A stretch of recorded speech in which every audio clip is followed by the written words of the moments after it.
Are you coming to the tree where they strung up a man? They say murder three. Strange things that happen here. How stranger would it be if we met at midnight in the hanging tree? Why would anybody go through life drinking bad coffee?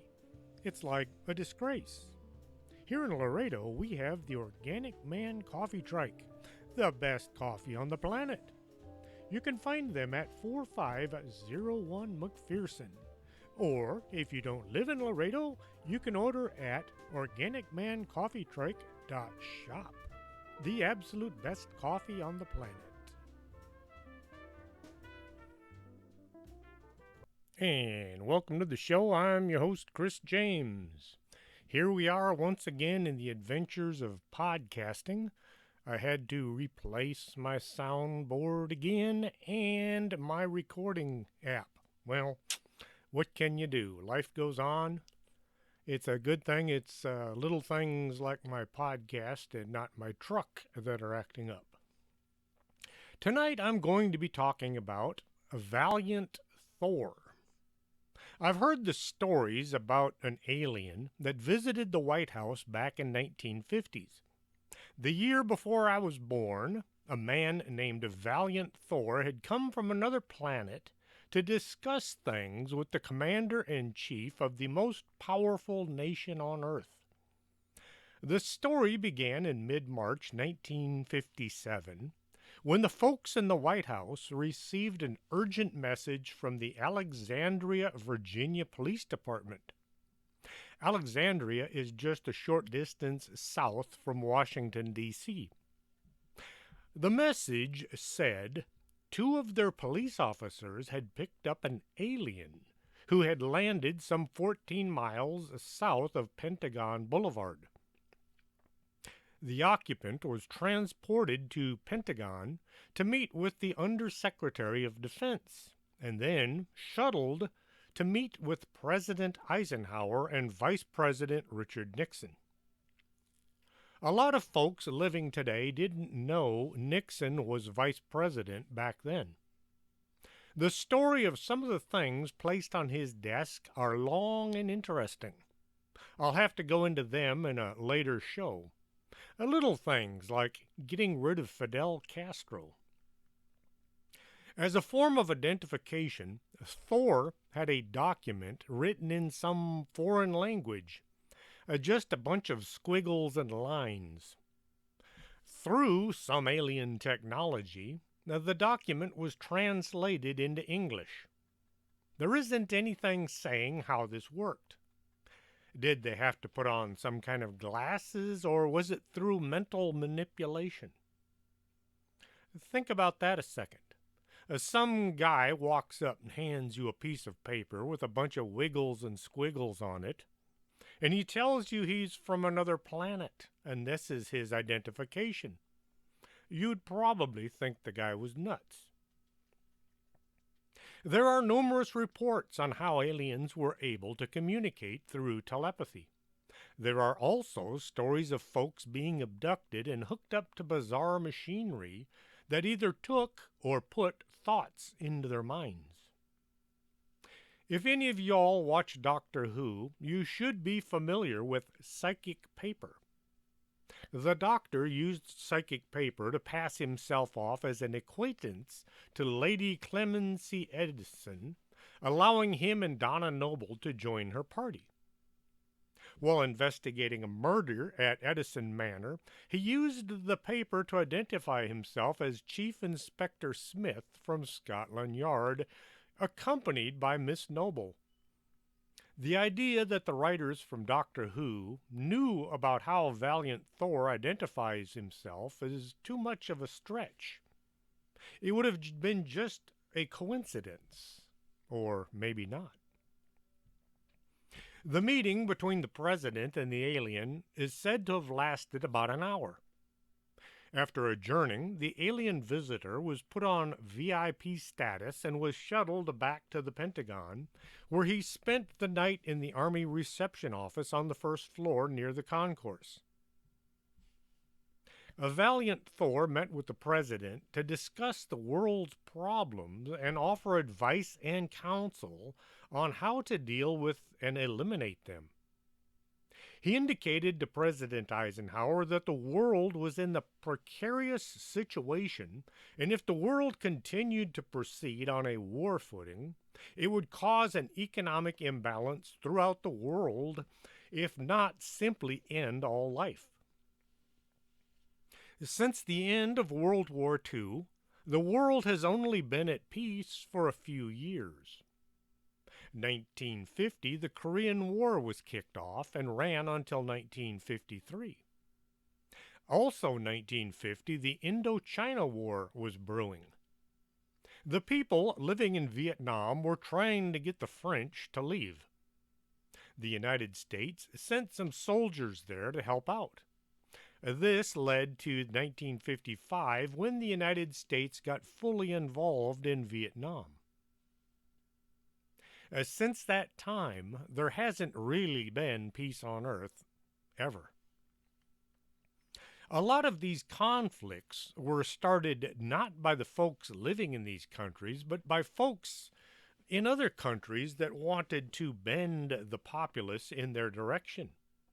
Then there were also the folks that sold things that you needed in order to fight a war.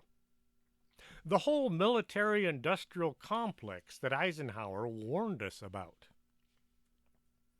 A Valiant Thor said his race lived and dwelled underground, and that many of the planets throughout the universe sustain life in this same manner. He also mentioned that there were waves of aliens who would land around the world to help with the Earth's seemingly insurmountable problems. He said a group from a distant planetary system would be coming to give aid and data to help the Earth's progress. Thor had told Eisenhower that during World War II, there were many spaceships circling the planet. In 1945, these ships were working to keep the atmosphere from being wiped out. When the world had stepped over the line into the atomic age, the space folks were concerned we would build thousands of these enormous weapons and blow our planet to tiny bits. Their thinking was if the Earth were destroyed, it would have an effect on the rest of the planets in our solar system. The aliens were not so much worried about us as they were worried about saving their own planets. Each and every planet circling the sun has an effect on all the others. Should the Earth disintegrate, it could cause Venus to spin out of its orbit and either go shooting into outer space or plunge into the sun. Neither of these would be very good for the folks living there. President Eisenhower was fascinated by what Valiant Thor told him. However, the offer of leading the entire planet into a utopian paradise might lead to some unforeseen problems. If everyone had everything they needed, where would be the drive to invent or create new things? There are numerous examples of how, by giving people everything, they become stagnant and do nothing but drink beer and watch TV. Having everything at arm's reach would also impact those who believe they own everything. Oil companies would go belly up if people didn't need oil. Politicians would all be out of a job if nobody thought they were needed. Eisenhower thanked Valiant Thor, but told him this information would not be passed on to the public. The only people to receive the advanced technology were to be government scientists that could use the information to better the world, as they saw it. Once the meeting with President Eisenhower was over, Valiant Thor was driven back to the Pentagon, where he was given a luxury apartment to live in. Thor was here to guide our country to hopefully keep the peace and or at least as much of it as we could keep. You might ask, is there really an apartment inside the Pentagon? I looked it up and there was a secret apartment built there. The man in charge of building the Pentagon, Colonel Grove, was widely known as being a bit of a tough guy. One of his deputies, Major Robert Furman, had to be at the Pentagon at all hours of the day and night. Sometimes he would go for days without ever leaving. In order to get some sleep, Furman had the Pentagon contractors build an apartment between the walls of what would become the Army's Ordnance Division. He, as well as some of the other deputies, would use the apartment to sleep and take a shower, relax, and do all the things your brain needs if you're working too much. There could be a luxury apartment or even several hidden in the Pentagon. If you look at the floor plan, it is kind of generic. It only shows the basic outline. Being such an important structure and a target for a lot of our enemies, I can understand them not wanting anybody to know really what all is inside the building or where it's kept. Then again, Valiant Thor might have been taken to a building with connections to the Pentagon. Maybe an apartment building where a lot of military and government travelers visiting the Pentagon stayed. Something like the Pentagon Arms or some such building. There's no record of him signing in or checking out of the Pentagon. One story says that Valiant Thor was able to move from place to place by stepping through a portal or doorway that nobody else could see or use. He also was able to cause people to see what he wanted them to see. He would hold up a card with nothing on it, and those looking at it would see a security clearance or a driver's license. Thor stayed at the Pentagon for 3 years. While there, he met with military leaders and scientists. During his stay, there were many advances in aeronautics and spaceflight. How many of these could be credited with contact with an alien is anyone's guess. The folks in charge will never tell us. One man who said he met with Valiant Thor was Dr. Frank Stranges. That's Strange with an S. Frank Stranges was the founder of the National Investigations Committee on UFOs, NICUFO, a president of the International Evangelical Crusade, and the International Theological Seminary of California. According to Stranges, after Valiant Thor had met with the president and members of the Joint Chiefs, he had met with Stranges at the Pentagon as well. In 1958, Stranges had somehow acquired a photograph of Thor and his assistant named Jill. Her alien name was Teal. Stranges would show the photo while speaking at UFO conferences. This led to a lot of attention from the FBI, who wanted to know where the photograph had come from and how Stranges had gotten his hands on it. Stranges received a phone call from the Pentagon. Nancy Warren, who was also from Venus, was calling to say that Valiant Thor wanted to meet with Stranges.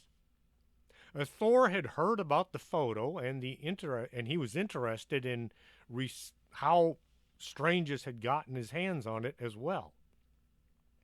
In another version, Nancy Warren had shown up at one of Stranges' sermons. At its conclusion, Nancy had invited Stranges to come to Virginia to meet with Thor. Stranges told about his meeting with Thor in his 1967 book, A Stranger at the" He said, "Being a minister of the gospel of Jesus Christ as well as a student of the Bible for many years, coupled with my experience as a special investigator, I felt as though my senses were functioning properly and that I knew exactly what I was about to do. I was on guard for fakes and fraud. In walked a man, about 6 feet tall, perhaps 185 pounds, brown wavy hair, brown eyes.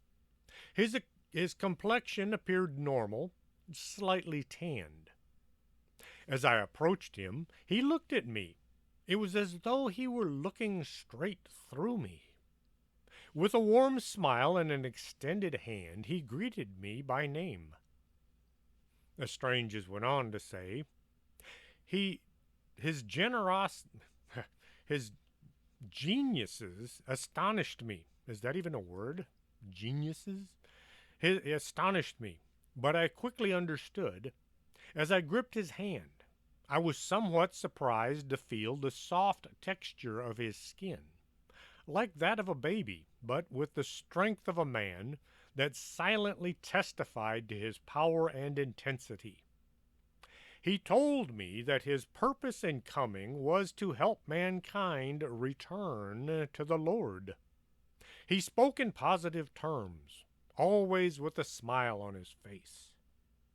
He said that man was further away from God than ever before, but there was still a good chance if man looked in the right place. He told me he had been here nearly 3 years and would depart in just a few more months. A Valiant Thor had parked his spaceship under the water at Lake Mead near Las Vegas. The crew could come and go without anybody knowing who they were or where they were from. Dr. Strange's was taken to Lake Mead, where he got to tour the spacecraft. This kind of got me to wondering if the aliens maybe have a gambling problem. Why else would they be hanging out near Las Vegas? Well, the doctor told about his visit by saying, "Then I saw it. An actual saucer-shaped vehicle was sitting on the water. I noticed a strange phenomenon.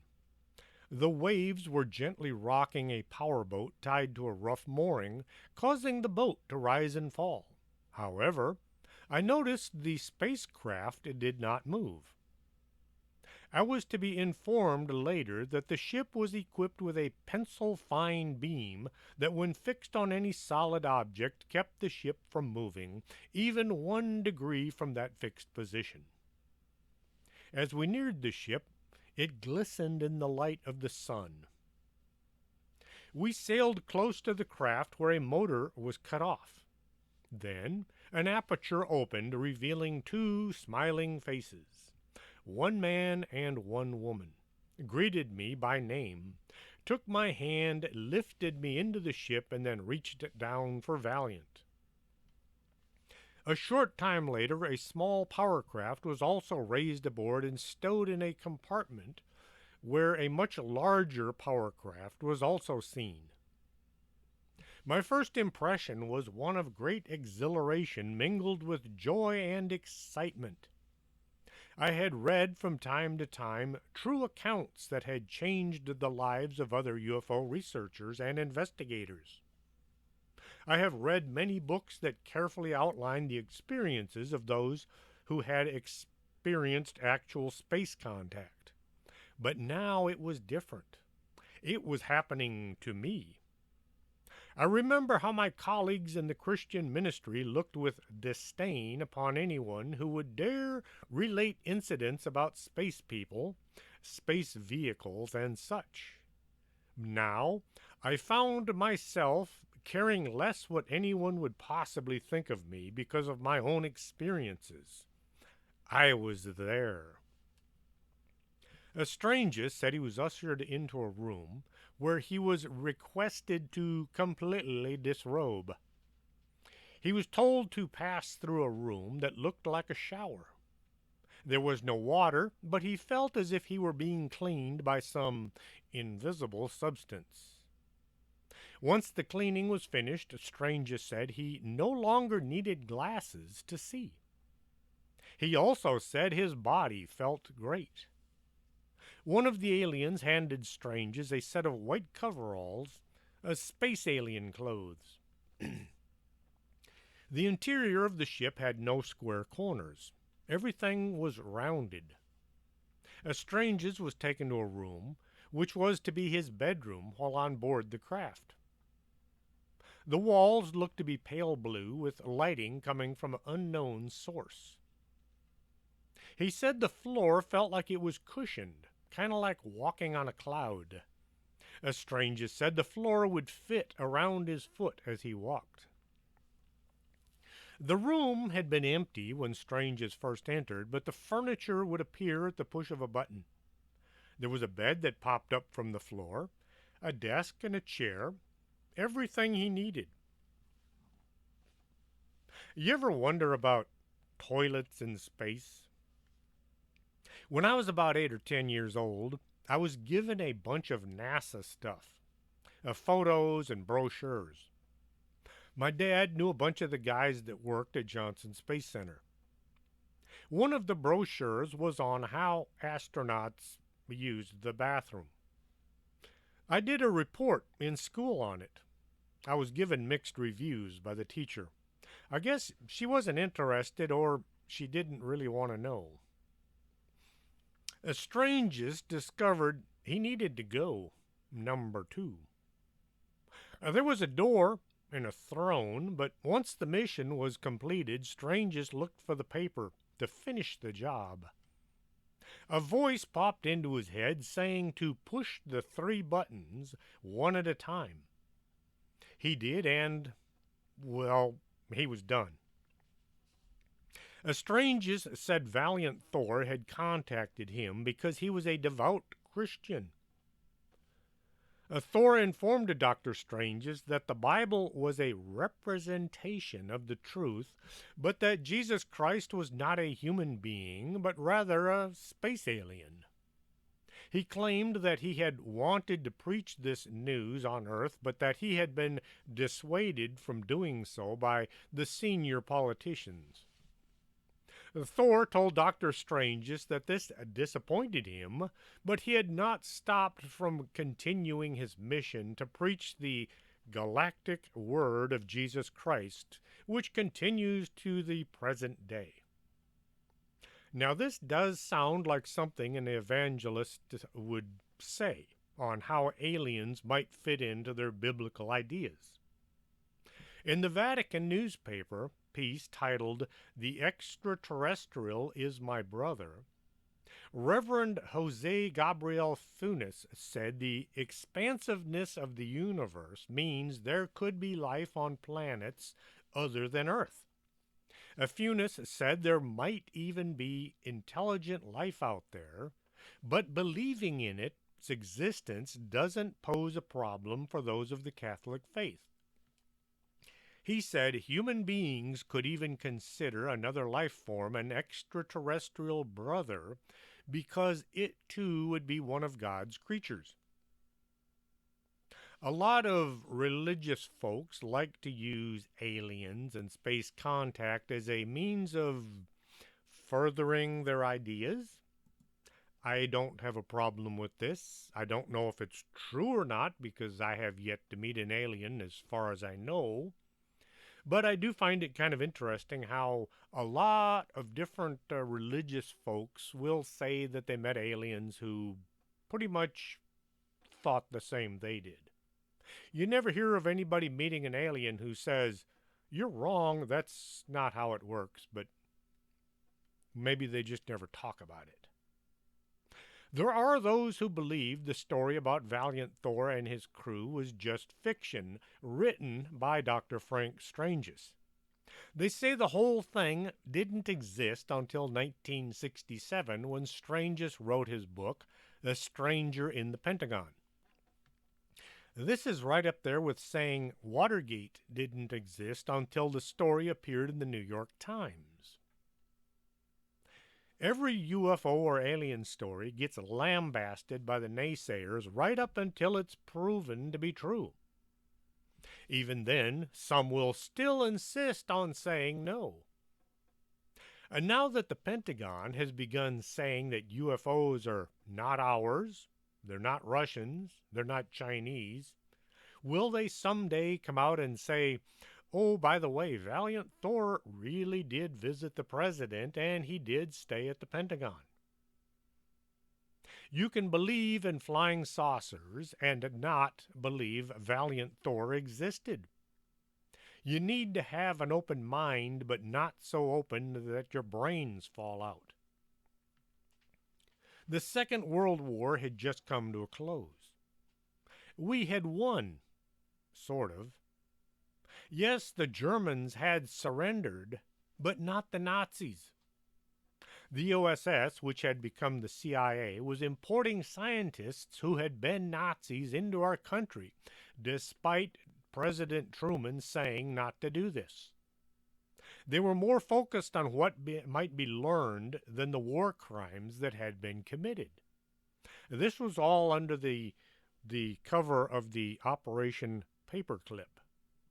They would take a Nazi war criminal's file and they would simply rewrite it, making him into just some minor player who didn't really kill all those people or didn't really work all of those slaves to death.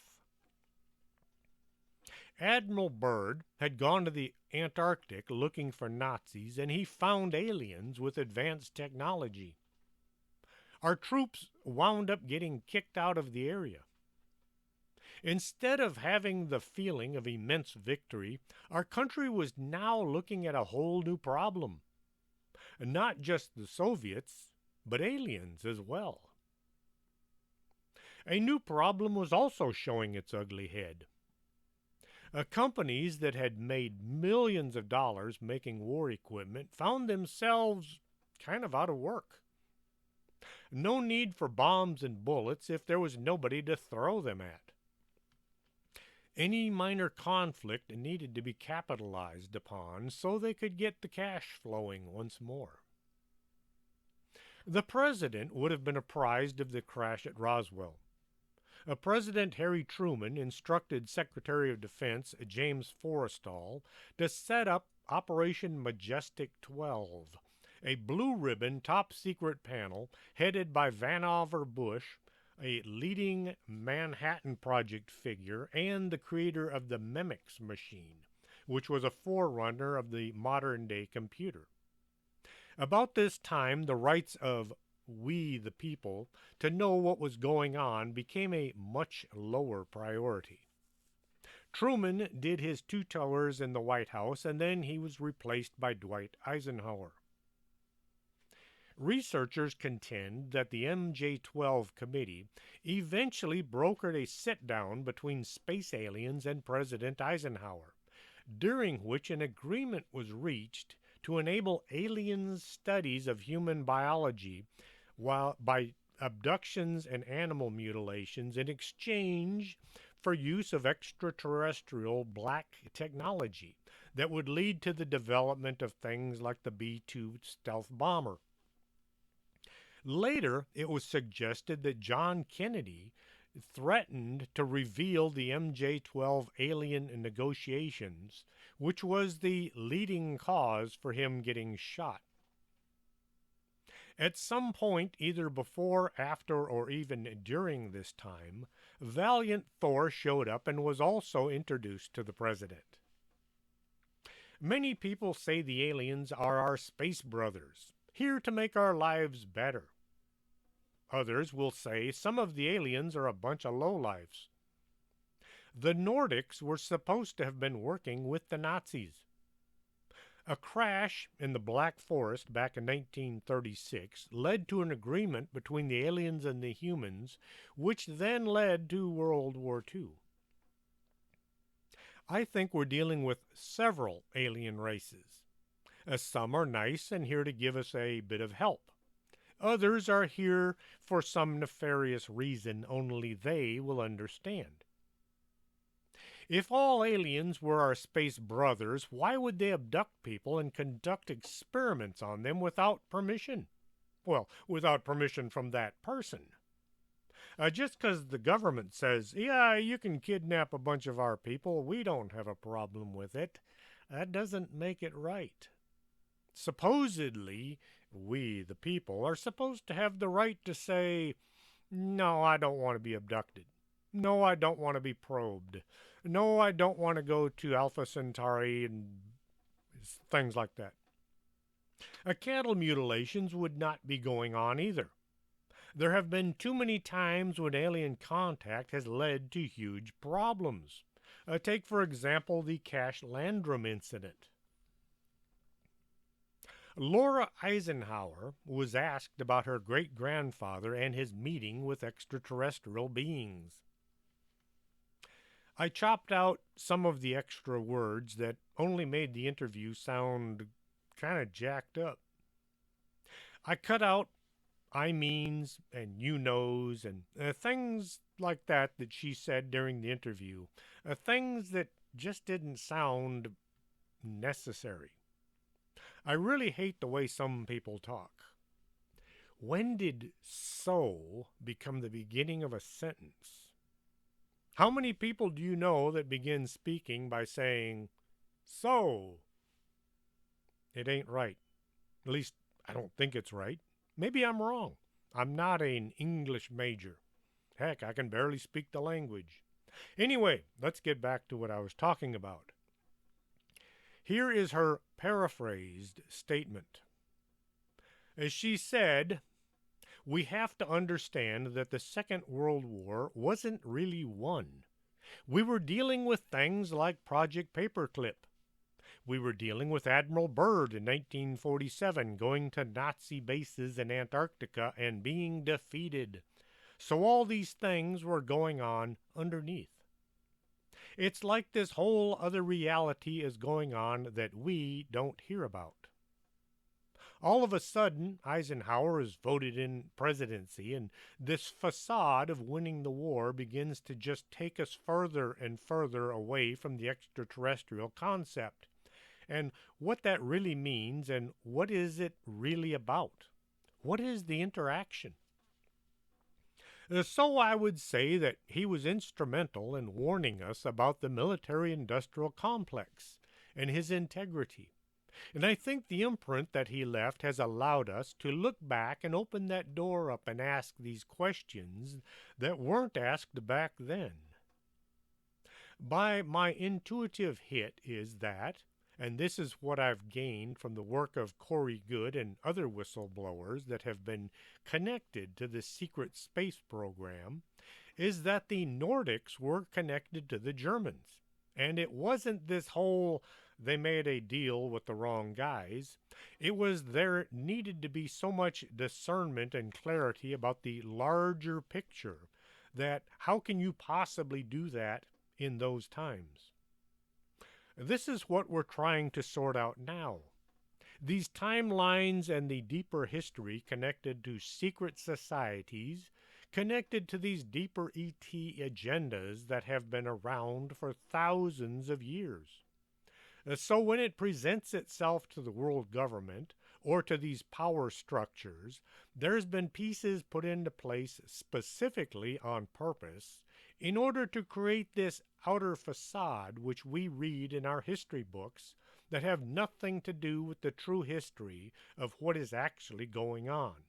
And so, by the time this other meeting happened, they considered it more of a surrender because they couldn't really do much. In 1953, when the UFOs were flown over the White House, and that's when they made negotiations with the Nazis, because they didn't have a choice. In February of 2010, Laura also posted a long document on the web describing her own contact with beings from other worlds. As she said, "It seemed clear to me that there were both false abductions, more holographic and communicated to the person through chips, and there were the real ones, the ones I believe my great-grandfather, President Eisenhower, confronted, which has been a well-known cover-up. Apparently, at this meeting, Eisenhower was forced into agreement with one race of extraterrestrials involving the exchange of their technology for the ability to abduct some of us, examine us, and return us safely with no recollection of these events. Laura Eisenhower became intrigued by the subject of ET contact after hearing rumors of her great-grandfather meeting with extraterrestrials and his involvement with the Majestic 12 Secret Committee. Upon further research, Eisenhower said she found corroboration of the documents and the stories she was reading, leading her to believe the events were real and did in fact take place. Though she says none of her beliefs come from her family members, and her views and theories are all her own. Eisenhower came to notoriety in the UFO community when she came forward saying she had been recruited to travel to Mars in 2006 with a man named Agent X. As she became involved in the relationship with Agent X, who she later learned was on a mission to enlist her and her friend for an interplanetary mission. She says the U.S. government established a colony on Mars through black budget programs as a survival mechanism in the case of a catastrophic event on Earth. Along with the time-traveling presidential hopeful Andrew Basiago, Eisenhower says she was conscripted to join the Mars colony due to her great-grandfather. She was able to avoid her recruitment and was awakened to the false matrix of reality, blinding us from seeing the truth behind the military-industrial complex's hidden agenda. She has now devoted her life to spreading the divine feminine Gaia Sophia energy to free us from the fox power structures of today. These power structures, Eisenhower believes, began long before Ike came into office and were the result of a deal struck between the government and extraterrestrials.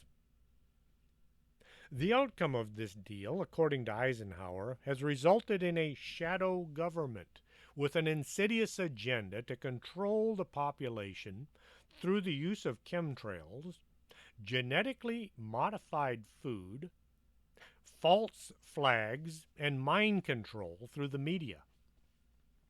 Instead of simply a military-industrial complex, Eisenhower says there is an extraterrestrial military-industrial complex that she became aware of through a former MI6 operative. On December 11, 1984, a television producer by the name of Jamie Chandra received an envelope that had no return address. Inside were 2 envelopes and a 35mm roll of film. The first paper within the envelope was a cover sheet labeled Top Secret, Majestic Eyes Only, and titled Briefing Document, Operation Majestic 12, prepared for President-elect Dwight Eisenhower. It was dated November 18, 1952. Admiral Roscoe Hollencotter was listed as the briefing officer, along with President Truman, who established the group under executive order. Other names on the document included General Nathan Twining, who stated in the declassified intelligence document that the phenomenon is something real and not visionary or fictitious. The reported operating characteristics, such as extreme rate of climb, maneuverability, and motion, which must be considered evasive when sighted or contacted by friendly aircraft and radar, lends belief to the possibility that some of the objects are controlled either manually, automatically, or remotely. The MJ-12 documents go on to describe the known details of the extraterrestrial presence. Although they cannot be confirmed as completely authentic, they are no doubt intriguing. William Cooper, who was a close friend of Jamie Chandra, as well as a Navy officer who himself had experiences with UFO phenomenon, wrote a paper titled The Secret Government, The Origin, Purpose, and Identity of MJ-12, where he made several revelations. He said there are at least 16 downed alien craft, 65 bodies, and one living alien retrieved between 1947 and 1952, and at least 10 more UFO crash retrievals during the Eisenhower years.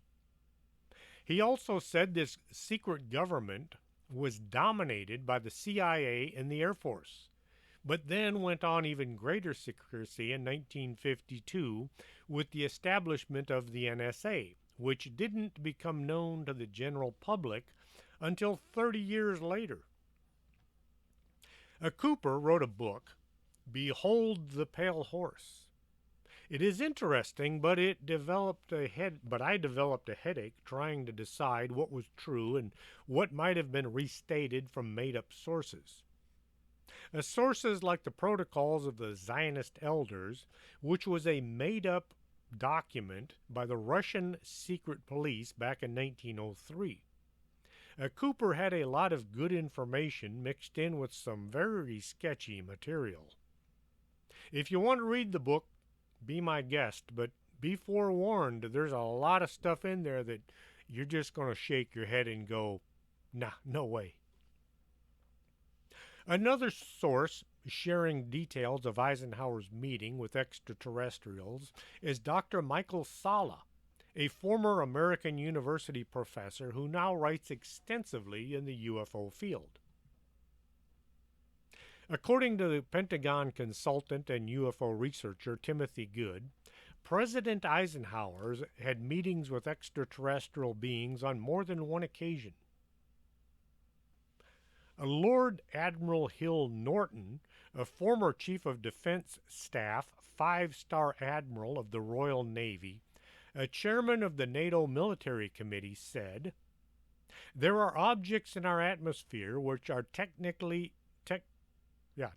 miles in advance of anything we can deploy, that we have no means of stopping them coming here, and that there is a serious possibility that we are being visited and have been visited for many years by people from outer space, from other civilizations.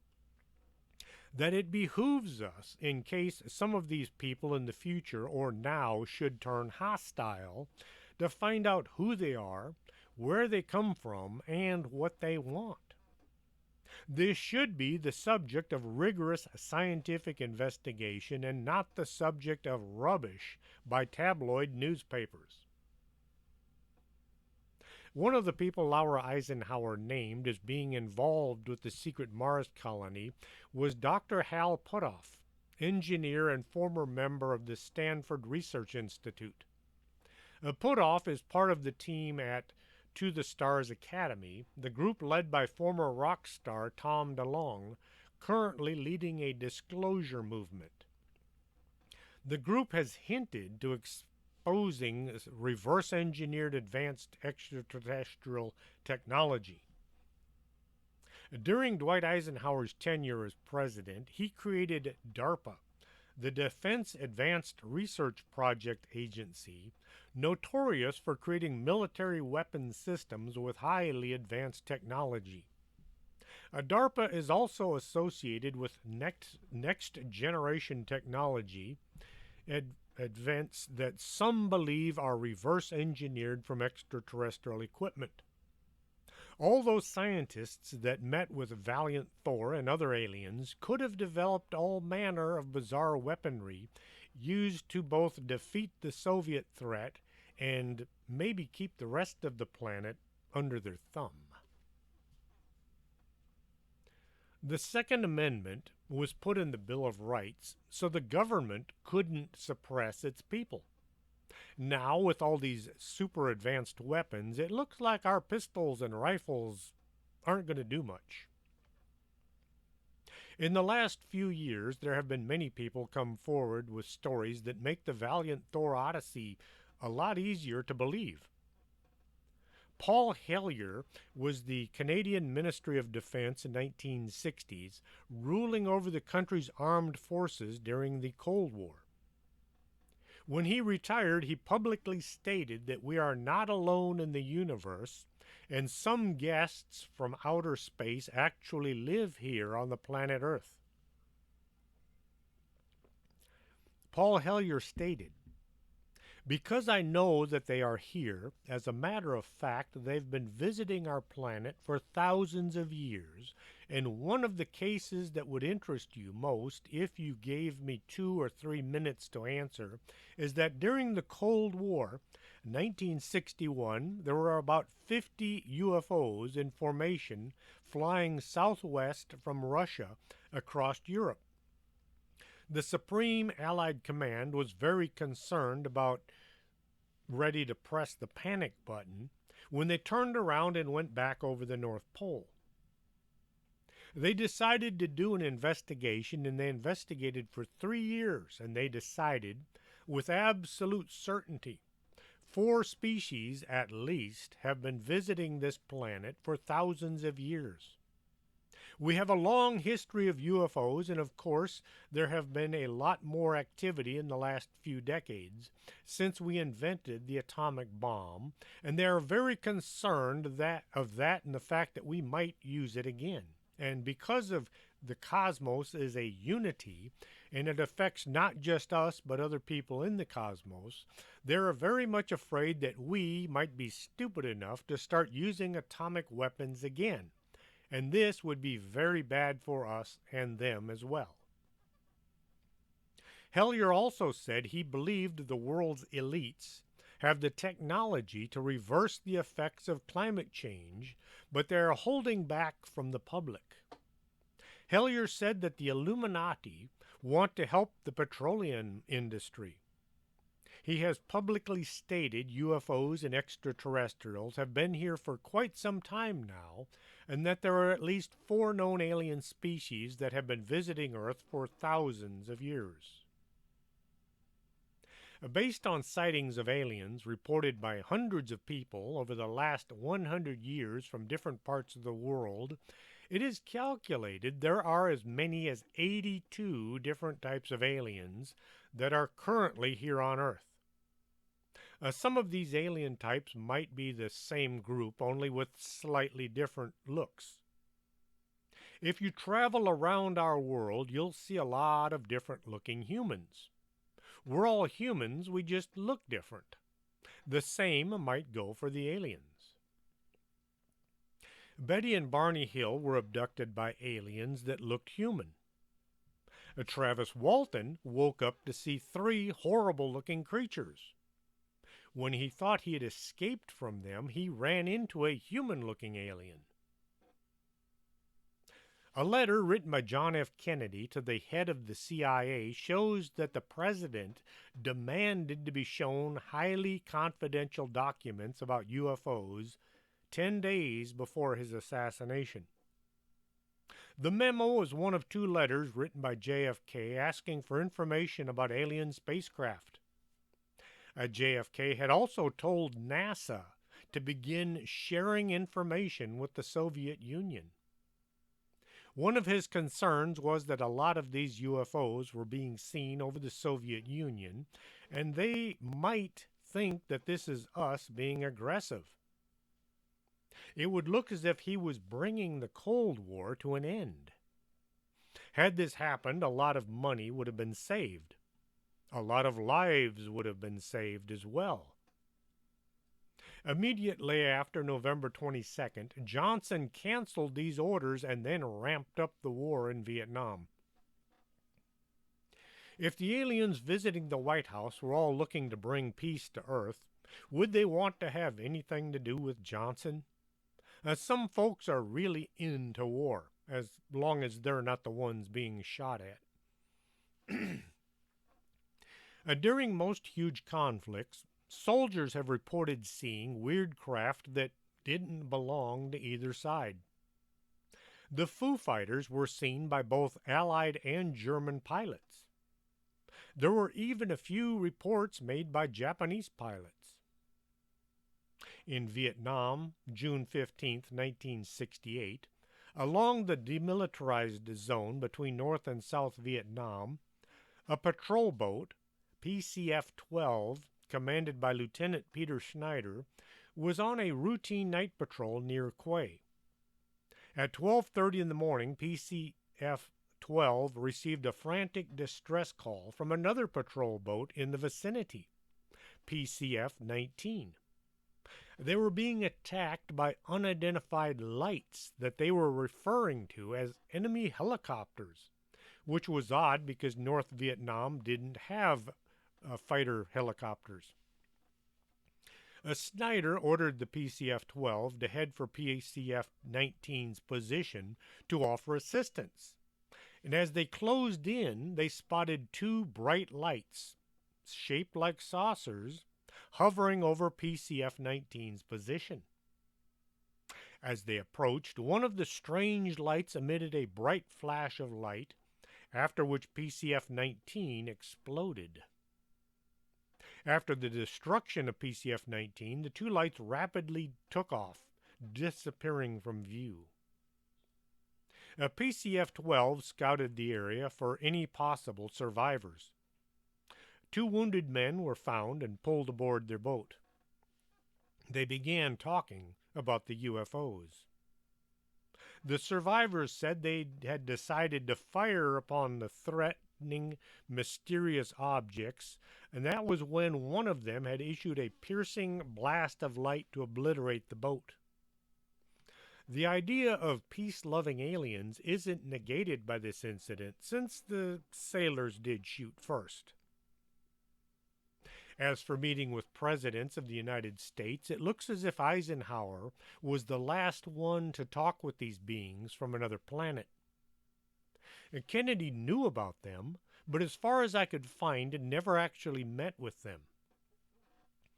Johnson was anything but peace-loving, so they may have left him off their official list of people they wanted to talk to. Nixon also knew about aliens, but there's nothing saying he was on their list of contacts either. Ronald Reagan, who served as the 40th President of the United States from 1981 to 1989, attempted to warn the public about the existence of aliens. During the decades-long Cold War between Russia and the U.S., President Reagan attempted to calm the tensions between the two powerhouses by stating, "There's not much difference between us." In doing so, the president asked the United Nations to imagine how quickly humanity would come together if it was confronted by an extraterrestrial civilization. In one speech to the UN, Ronald Reagan said, "What if all of us in the world were threatened by an outer power, from outer space, from another planet?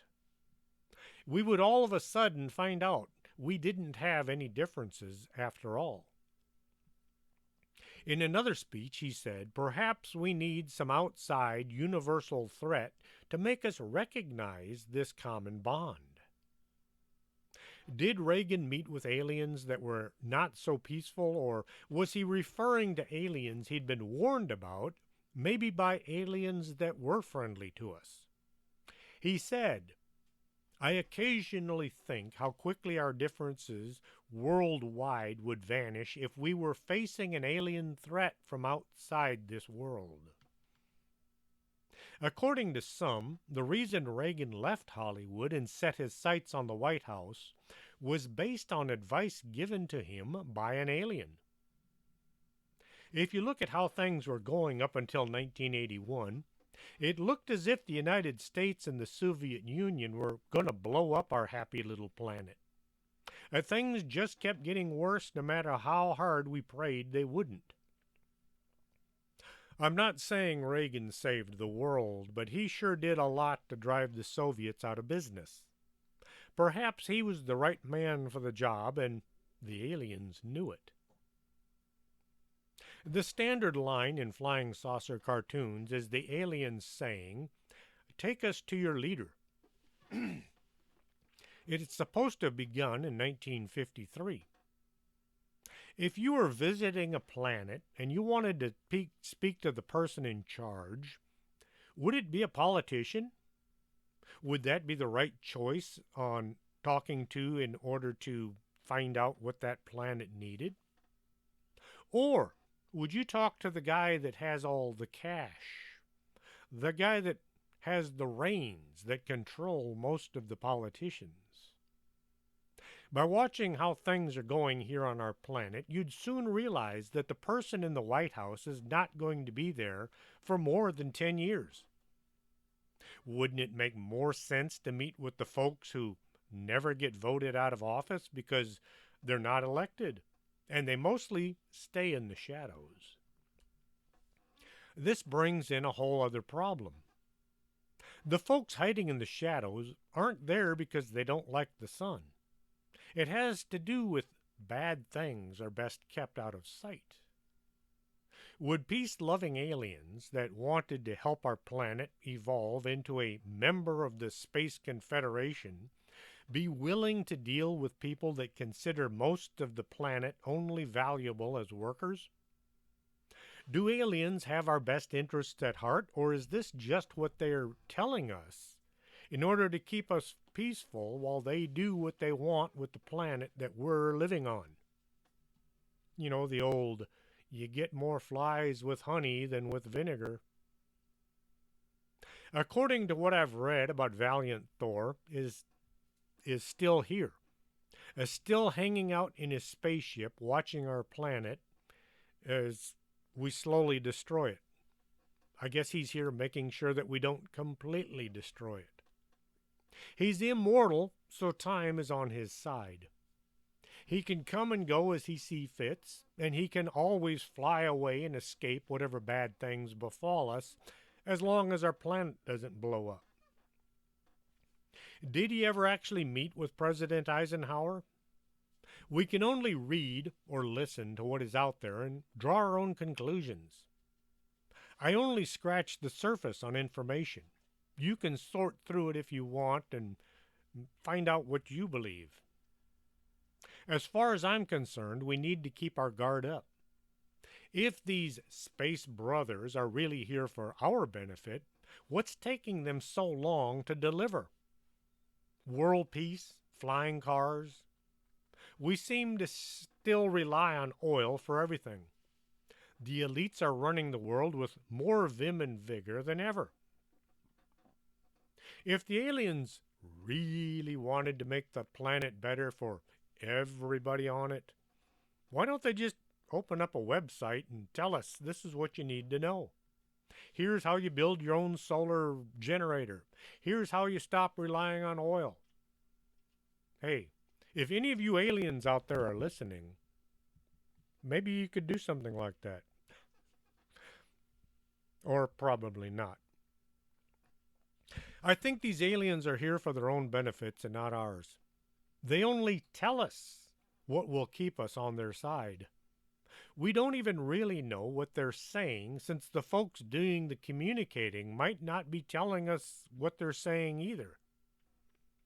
The only way we'll ever know for sure is to wait and see. The Pentagon has said they're going to tell us more about UFOs. Even if they do come out and tell us a bunch of stuff about flying saucers, they don't exactly have a good track record. How will we know that they're telling us the truth? I'm sure they're going to say they're telling us the truth, but are they really? I hope you enjoyed tonight's show. If you did, let your friends know what they're missing. If you have something you'd like to hear me talk about on the show, you can contact me at strangethings@arcanasa.com. If you've got a neat story, something that involves UFOs, ghosts, Bigfoot, anything unusual like that, anything like what I usually talk about on the show.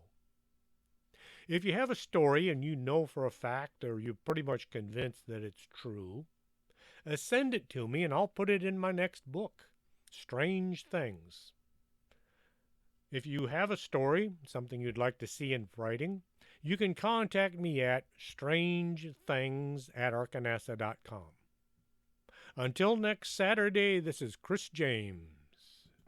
Are you coming to the tree where they strung up a man? They say murder three. Strange things that happen here, how stranger would it be if we met at midnight in the hanging tree?